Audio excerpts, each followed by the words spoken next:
Hi Fathomers, today I woke up and wanted to review Perfection, so that's what I'm doing. Tell me if there's any other episodes you want me to do videos on. Episode starts off with these two talking about being in love, and Chat Noir asks if she's told her crush, and this is where Lady Noir ends because now they're friends with no feelings in the way fell. They're like this now. Anyways, Marinette talks to Ali about how she can't talk to Adrian without malfunctioning, and Kagami calls but she doesn't pick up because she thinks Kagami will be disappointed in her since she set them up together. Did she though? Anyways, ignoring her calls was her first mistake, like be for real. Also, the writers reminding us derision is on the way.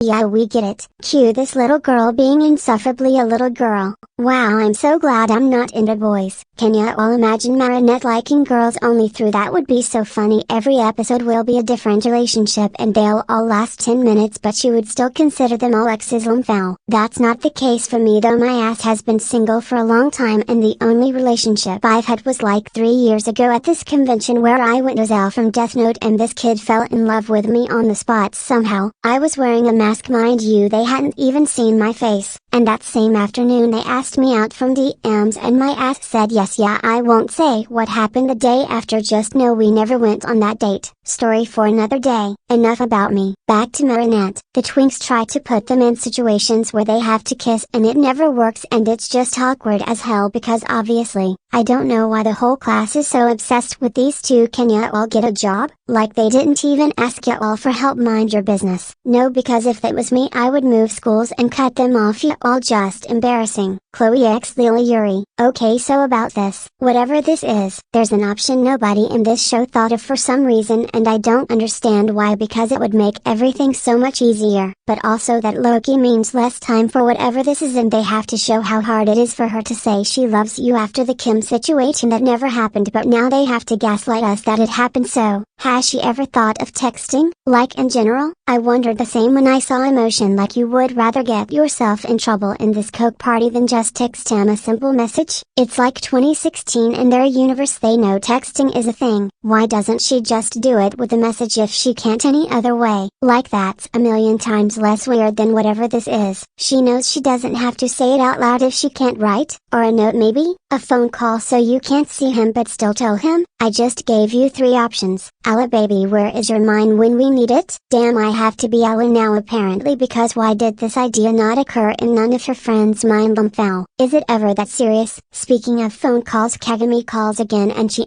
declines. Doesn't even make it look like she just so happened to not hear the phone call. Like she's not even good at ignoring people. Yeah, you can't do it with the help of your friends because it's not even help. Use your phone and get this over with. I love how this is supposed to be the outcome of her trauma or whatever, and we're supposed to feel bad, but this whole scene is just comical. Like, why are you a red hamster girl? Breathe out. Okay, can't you skip the name or something? Will that help? Just I love you? No? Bro, I love Moo is diabolical. Marinette is late for a concert in quotation marks. Baby, just answer your friend and then go. It will take 1 second. Ya all can't do anything.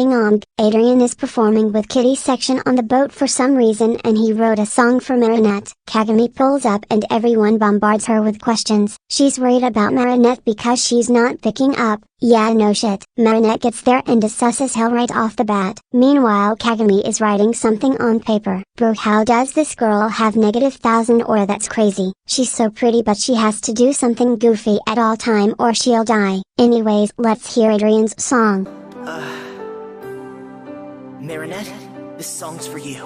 Last time I checked, you're still hot. Still got the 5 flame flavor, can't stop, won't stop. You're in a real problem on the mic. Blast off when I rock it. I ain't 5'9", but this little giant knows what's realer than hip hop. Just kidding. I'm sure you've all heard these song attempt. It's definitely one of the songs of all time. Bro, Adrianette makes me cringe so bad. I'm so sorry guys. I tried to like them, I'm so sorry. But the more my frontal lobe develops, the more I can't stand them. Loki, can we go back to Gorizilla Adrianette and not this mess? Was it my song? Yeah, it was your song. Now we know singing will not be one of Adrian's career ventures. We can't all be singers. Felix on the other hand, even Ella pushes Kagami away from Marinette. This crazy self-sabotage. Her and Alma talk and she brings up the fact that she's Ladybug out loud. and then Kagami pops up behind them. Remember when this came out and everyone was wondering if Kagami heard them? Nobody actually thought they would come back to this or that she heard anything foul. But you all already know Kagami doesn't talk like that. She kept it to herself until she came to terms with the fact that it's reality, and that's about it. I don't know why people were overcomplicating her knowing Ladybug's identity like how she didn't say anything before and she got akumatized because of Marinette. Well, because of Lila, but the drive was Marinette because of a misunderstanding. No, baby, Ladybug isn't what's stopping you from telling Adrian how you feel. It's the fact that no one is telling you to just text him. And then we find out the paper Kagami was carrying around is a friendship test Lila made to convince her Marinette is not a good friend. Now,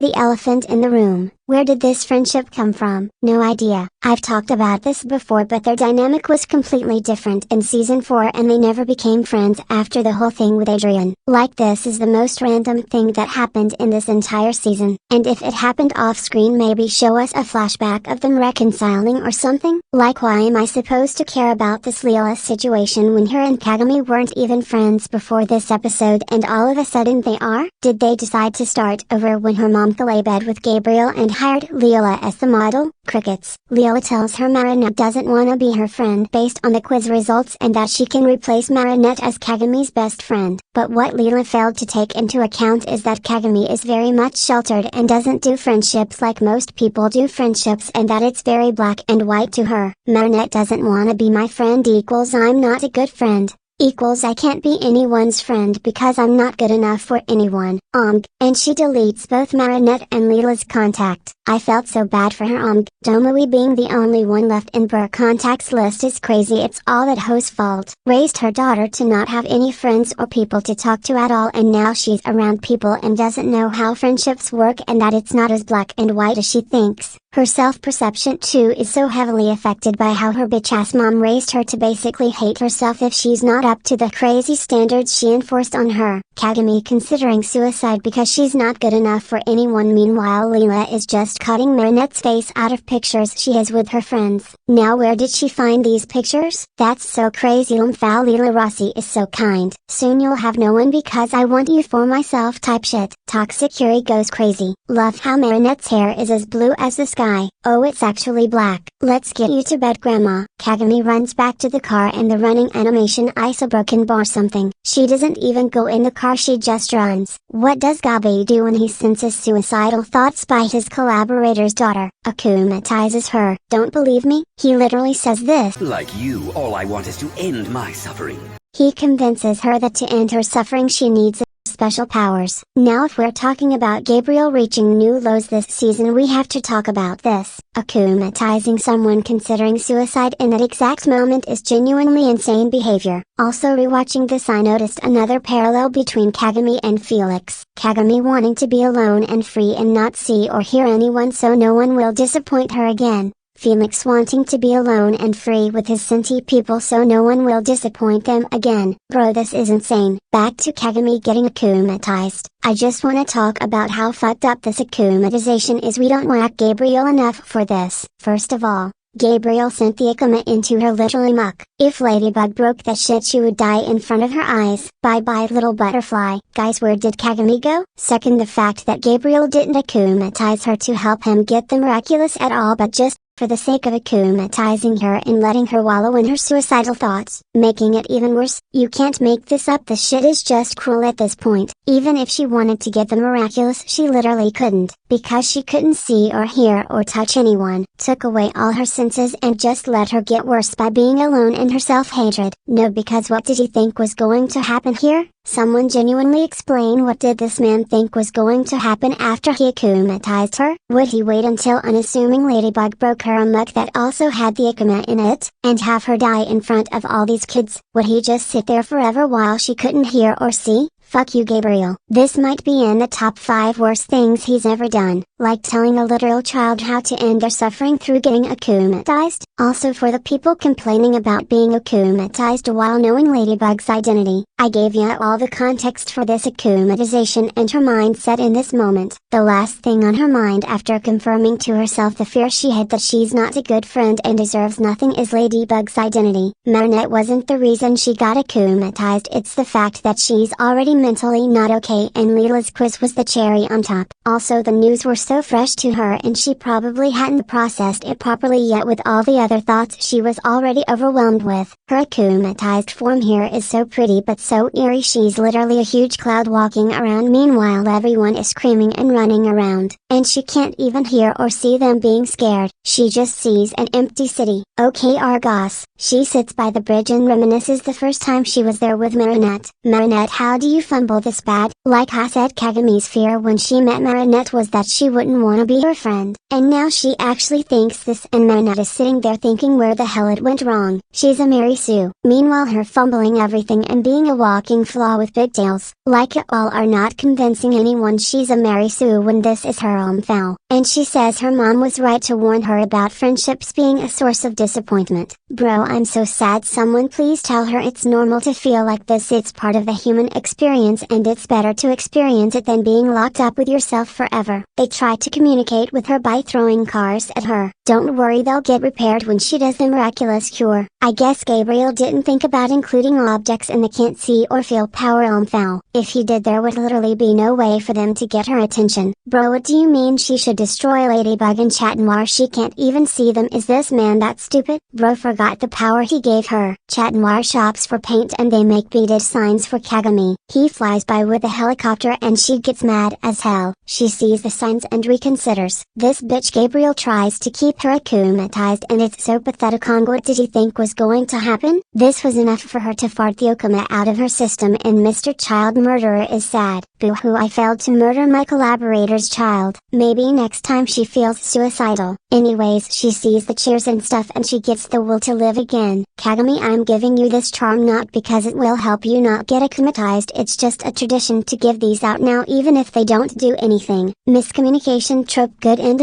Except this happens again in another episode because Kagami's trust issues go crazy. Kagami tells her why she feels like she can't be the perfect friend and Marinette makes it about herself and Adrian. Baby. Sigh. I could tell her about Luna having 12 members and she would make it about the 12 presents she's prepared for Adrian's next 12 birthdays. And so Kagami is just as much Marinette's best friend as Ella is apparently. Will they be a best friend trio? Ella and Kagami are not close at all, so, if this happens in the future, just know the trio will fall apart. Foul. The drama that's built up after the season 5 finale and the lies. Please don't let this potential rot again, I'm begging. Kagami calls Leela after the meltdown and asks if they can still be best friends. And Leela says she's like a sister. Girly Popa, you haven't even been friends for a day and you already calling her sister. I guess. Post-end card scene time. Gabi is designing and Tomoe breaks into his house and breaks his shit for trying to kill her daughter. Understandably so. If he kills her child then she won't have one to exploit. She's right. This motherfucker is such a loser. Look at his face. Foul. Your ass is not scary. This woman straight up threatened to kill Adrian. In case you all didn't realize what she said here. You try to kill my child, I try to kill yours type shit. You all playing chess with your kids is crazy. CPS is on the way as we speak. Again though, I still don't get why Gabriel did this, like he was lucky they couldn't touch her and actually break her ring, because if they did it would be over for her and him. Like he started this for no reason. And Tomoe doesn't do anything else about this after. Okay, she broke his board, now what? He tried to kill your kid, old lady, and you still collab with him? Wow. No matter what sad backstory they might give her in the future, I really don't give a fuck. Tomoe, your ass going to hell. Maybe not to jail because Marinetta's covering for your crimes, but to hell for sure. So that was it. This was genuinely such a crazy dark episode. This MF tried to kill Kagami out of nowhere. Hello? He's never akumatized anyone before without the intention of them getting him the miraculous. This is beyond insane even for him. Cringe. Adrienne/Marinette scenes aside and the out of nowhere lilagami friendship, this is so important for Kagami's development. I wish I could give it more than a 6, but this is all it can get for what it is. Without the move shit and the cringe ass song it would be a solid 8. Thanks for watching, party people. Oh shit! I'm so sorry, what have I done? I'm so sorry! I can't feel my Oh kid. crap, I have the tiger sting like to be, guys. I have bad nerves, I'm so sorry. Feel better, okay?